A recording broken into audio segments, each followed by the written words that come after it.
చిన్న ఇంజెక్షన్ ద్వారా మోకాలు మరియు నడుము నొప్పులకు దీర్ఘకాలిక పరిష్కారం. డాక్టర్ ప్రకాష్ గుడిపూడి. సంప్రదించండి. ఎలైడ్స్ pain and pain management centre, Hyderabad. Andhra Pradesh రాష్ట్రంలో ఇప్పుడే ఎన్నికలు సమీపిస్తున్నటువంటి వేళ జాబితాలను విడుదల చేసేటువంటి అంటే సమన్వయకర్తలను కావచ్చు, అభ్యర్థులను విడుదల చేసేటువంటి పనిలో అధికార పార్టీ ముందుకు కొనసాగుతుందని చెప్పొచ్చు. ఇప్పటికే రెండో జాబితా విడుదల చేసినటువంటి పరిస్థితి. దానికి సంబంధించి మనతో మాట్లాడడానికి తిరుపతి ఎంపీ గురుమూర్తి గారు ఉన్నారు. సార్, ఇప్పటికే రెండు జాబితాల్లో దాదాపు అభ్యర్థుల్ని ఖరారు చేసినటువంటి పరిస్థితి. ఇంకా చాలా వరకు అభ్యర్థుల్ని కన్ఫర్మ్ చేయాలి. ఇటు ప్రతిపక్షాలు కావచ్చు, ఇతర పార్టీలు ఏవి కూడా ఇంతవరకు అభ్యర్థులను ప్రకటించినటువంటి నేపథ్యంలోనే ఏ విధంగా ఉంది? ఎన్నో లిస్టులో తమ పేరు కూడా ఉండబోతున్నారు అనుకుంటున్నారు.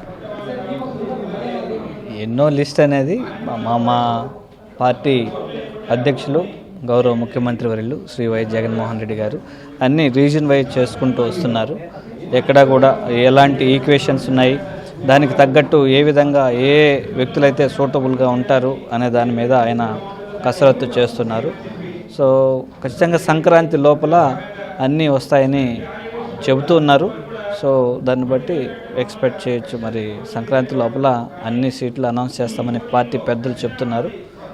దాన్ని అన్ని నిర్ణయం చూసుకుని గౌరవ ముఖ్యమంత్రి వర్యులు లిస్ట్ రిలీజ్ చేయడం జరుగుతుంది. ఈ దఫా గురుమూర్తి పలానా చోట అని చెప్పి సోషల్ మీడియాలో చాలా వైరల్ అవుతున్నటువంటి పరిస్థితి ఉంది. ఇటు సత్తివేడ్ అని, సూలూరుపేట అని చెప్పి ఎమ్మెల్యే అభ్యర్థిగా చేస్తాడని చెప్పి ఏంటి క్లారిటీ ఏమన్నా ఉందా? సోషల్ మీడియాలో ప్రతి రోజుకు ఒక నియోజకవర్గాన్ని చెప్పేసి ఎంత కన్ఫ్యూజన్ క్రియేట్ చేస్తున్నారు గ్రౌండ్ లెవెల్లో. అది ఏమీ ఉండదు. గౌరవ ముఖ్యమంత్రి వర్యులు శ్రీ వైఎస్ జగన్మోహన్ రెడ్డి గారు ఆయన ఏది మంచిదనుకుంటారో చెప్తారో దాన్ని బట్టి నా నిర్ణయం ఉంటుందే కానీ నేను సొంతంగా నిర్ణయాలు అయితే నాకేముండవు. పార్టీ అధ్యక్షులు చెప్పిన మాటల ప్రకారం ముందుకెళ్తాను. వ్యక్తిగతంగా గురుమూర్తికి ఎక్కడి నుంచి పోటీలో నిలిస్తే బాగుంటుంది అని అనిపిస్తుంది, ఎంపీగా కానీ ఎమ్మెల్యేగా కానీ? అది పార్టీ ఎక్కడ అవసరం ఉందంటే అక్కడ పార్టీ నిర్ణయం తీసుకుంటుంది. పార్టీ నిర్ణయం ప్రకారం మేమంతా పనిచేయాల్సిన అవసరం ఎంతైనా ఉంది. ఇప్పుడు మీరు ప్రాతినిధ్యం వహిస్తున్నటువంటి పార్లమెంట్ సెగ్మెంట్కి సంబంధించి ఇప్పుడే తిరుపతి అభ్యర్థిని ఖరారు చేసినటువంటి పరిస్థితి ఉంది. అదేవిధంగా కొన్ని యువ నాయకుల్ని అదే ఇటు చంద్రగిరికి సంబంధించి కావచ్చు, అటు పేరుని కొడుకు కావచ్చు, ఇలాంటివంట ఏ విధంగా అనిపిస్తుంది? ఈ అభ్యర్థుల ప్రకటన అనంతరం రాష్ట్రంలో ఎలాంటి సిచ్యువేషన్ కనిపిస్తుంది? ఖచ్చితంగా చాలా బాగుంది. ఎందుకంటే గౌరవ ముఖ్యమంత్రి వర్యులు అన్ని ఈక్వేషన్స్ చూసుకొని అనౌన్స్ చేయడం జరిగింది. ఖచ్చితంగా మంచి ఫలితాలని ఖచ్చితంగా సాధించే దిశగా ఈ మార్పులన్నీ జరిగాయి.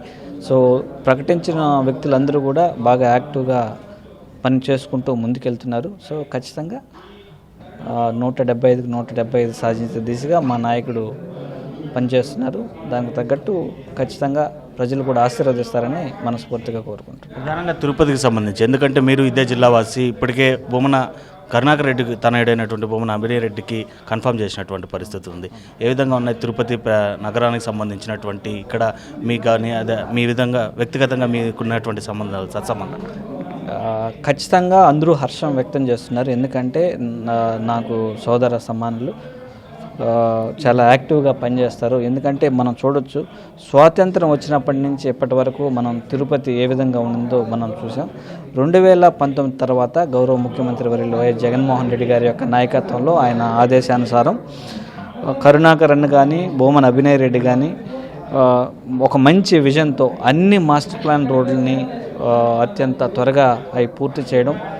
సో దానివల్ల ఏంటంటే దాదాపు 6 కోట్ల మంది ప్రతి సంవత్సరం తిరుపతికి వచ్చే వాళ్ళకందరికీ ట్రాఫిక్ కష్టాలు లేకుండా పోవడం, అలాగే ట్రాఫిక్ జంక్షన్లో కూడా ఎలాంటి ఇబ్బందులు లేకుండా ఫ్రీ లెఫ్ట్స్ కానీ అక్కడ మంచి మంచి కాన్సెప్ట్ ఒక తీసుకొని అవన్నీ స్టాచ్యూస్ అన్నీ పెట్టడం కానీ, సో ఇవన్నీ చాలా పాజిటివ్ అంశాలు. సో మంచి విజన్ ఉన్న నాయకుడు భూమన అభినయ్ రెడ్డి గారు. ఖచ్చితంగా ప్రజలందరూ ఆశీర్వదిస్తారని నమ్ముతున్నాం. అందరూ కూడా యువతంతా కూడా యువతకి ఇచ్చారు కాబట్టి చాలా యాక్టివ్గా ఉన్నారని మనం చూస్తూనే ఉన్నాం. సో డెఫినెట్గా తిరుపతిని గెలుస్తాం. ఎన్నికలు సమీపిస్తున్నాయి, గడువు సమీపిస్తుంది, మీ పదవి కూడా ముగిసిపోయేటువంటి సమయం దగ్గర పడుతుంది. ఇంకా ఏదైనా మీరు అనుకొని అది కాకుండా పోయినటువంటి కార్యక్రమం ఏదైనా పెద్దదిగా, అంటే ఇటు కేంద్రం నుంచి రాలేక పెండింగ్ పడినటువంటి అంశాలు ఏవైనా? మనము తిరుపతి రైల్వే స్టేషన్ చూసాం, అది కొట్టేసి కన్స్ట్రక్షన్ జరుగుతూ ఉంది. తిరుపతి బస్ స్టాండ్ది ఫైనల్ స్టేజ్లో ఉంది.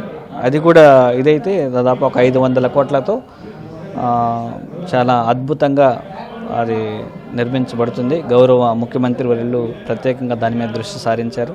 అలాగే మా కరుణాకర్ అన్న, ఎమ్మెల్యే గారు, అభినయ్ రెడ్డి గారు, నేను అందరం కలిసికట్టుగా దానికోసం పనిచేస్తున్నాం.